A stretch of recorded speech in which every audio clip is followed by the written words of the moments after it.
The e-waste project started with the proposal that GreenAd developed. We were concerned that there was no clearly cut policy or regulations in managing the importation of second-hand electrical equipment, and also in managing the waste that is generated. And it was just free for all, people just doing things their own way, burning everywhere, and the level of pollution and also the effect this was having on the people involved themselves and the general population.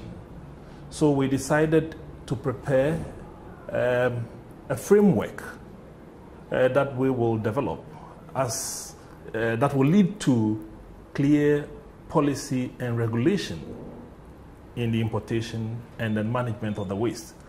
We did this in collaboration with the EPA and other relevant institutions such as the Ministry of Communications, Ministry of Trade, the Ghana Ports and Harbors Authority, and the Customs and Excise and Preventive Service. When we finished with the proposal, and we're looking for, funding to start the implementation, and this were in two parts. The study phase, the inventory phase, where we wanted to know what the real situation is, how much of this is coming into the country, how it's used, where the stocks, the end-of-life stocks are held, what obtains are the waste dumps where they are bent and dismantled, and then studies on how to what environmental sound measures can be introduced in their management. So this was the scope of the study. And as we were looking for sponsorship, we were surprised to find out that the Basel Convention Secretariat was also working towards an African e-waste program. So it sort of fitted quite well. And then we had other support from the Blacksmith Institute of the USA.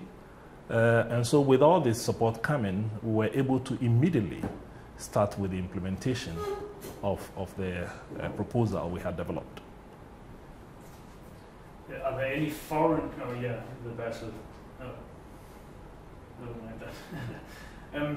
Part of the project was a health survey that you undertook at Bloshi. Could you tell us about that? Yes, the part of the study relating to health was the exposure of humans, especially the e-waste handlers, and then the surrounding people who live in the neighborhood, and also the exposure of the environment, the emissions into air, discharges or releases into the water, into the soil, and things like that. This was sponsored by the Blacksmith Institute, and we were helped in doing the sampling, especially the air and then the soil, by the Hunter College, also of New York.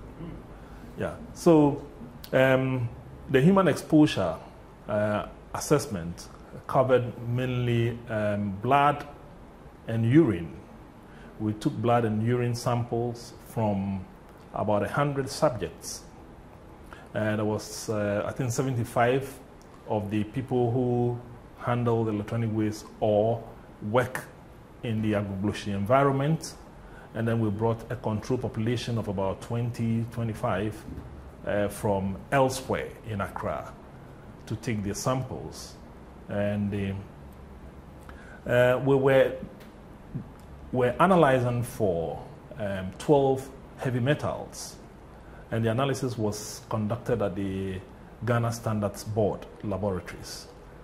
As part of the sampling, the team of medical officers involved did full body examination of all the subjects that were sampled.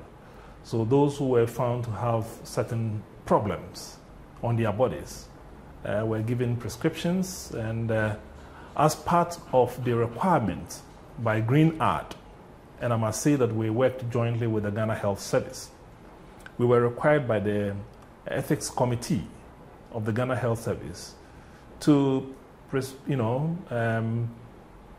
make sure that people who were found to have any problems from the work they were doing coming out of the analysis. We provided medication, and we made sure that we helped them. This was part of our requirements. So we made sure that those who had body problems from the full body examination, we gave the necessary prescriptions, and I'll help them to get over those problems. We have the results out now from the Ghana Standards Board. The levels, as expected, in most cases were very, very high and alarming. And strangely, even for the control population, we still had levels that we did not expect. For most of the metals, heavy metals analyzed, particularly lead, was just too high for our liking. Now the full analysis is being conducted. It's been analysis of the figures that were obtained from the lab. It's been worked on by the experts, and we're still waiting on them to give us what the real picture is, and then recommendations on how to help people who have been overexposed to some of these rather toxic elements. How does it affect the human body to have these heightened levels of, for example, lead in your body? Well, we know these chemicals have various ways that they manifest in terms of ill health. Lead, for instance, we know accumulates in the body, and as you take it, continues to accumulate, and we know lead has very serious effect on brain development of children. As the levels accumulate, you can imagine anything can happen. A lot of these are known to be carcinogenic, cancer causing. Yes, so this is the situation they are exposed to, and the various heavy metals have the various pathways they follow in the human body, and you can imagine what is happening with all this wide range of heavy metals being accumulated in the body. Apart from what people breathe in, like the dioxins and all that they breathe in. So you can tell for yourself, taking in all this from all angles, both through their hands. We know the conditions in which they work and eat, the insanitary situation, and the polluted air that they breathe in. So we know the situation is really critical in these areas, and the people are rather badly exposed.